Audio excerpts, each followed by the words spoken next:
জোরে বলো।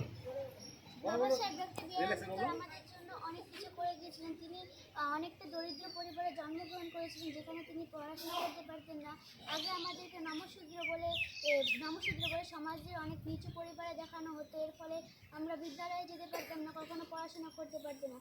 কিন্তু বাবা সাহেব জন্ম হয়ে তিনি স্কুলে গিয়েছিলেন। তাকে ক্লাসের ভিতরে বসতে দেওয়া হতো না, যাকে বারান্দায় বসে পড়াশোনা করতে হতো।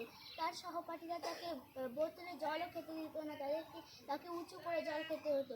এভাবে তিনি কষ্ট করে পড়াশোনা করে এগিয়ে গিয়েছিলেন। এরপরে যখন ভারত 1947 সালে 15ই আগস্ট স্বাধীনতা লাভ করলো, তখন ভারতের প্রথম প্রধানমন্ত্রী জওহরলাল নেহেরু বাবা সাহেব ডক্টর বি আর আম্বেদকরকে ভারতের সংবিধান বই রচনা করতে বলেছিলেন। তিনি তখন সেই বইটি লেখা শুরু করেন। তার লেখা শেষ হয় 1949 সালের এই নভেম্বর মাসে। এরপর 1950 সালের 26শে জানুয়ারি এই বইটি কার্যকারিত হয়। এরপরে সেই দিন থেকে এখন আমরা প্রজাতন্ত্র দিবস হিসাবে পালন করি। বাবা সাহেব ডক্টর বি আর আম্বেদকর আমাদের গণতন্ত্র স্বাধীনতা দিয়েছেন, যার ফলে আমরা দেশে পড়াশোনা করতে পারি। কিন্তু আগে যখন পড়াশোনা করতে পারতাম না, সেই বঞ্চিত পড়াশোনা থেকে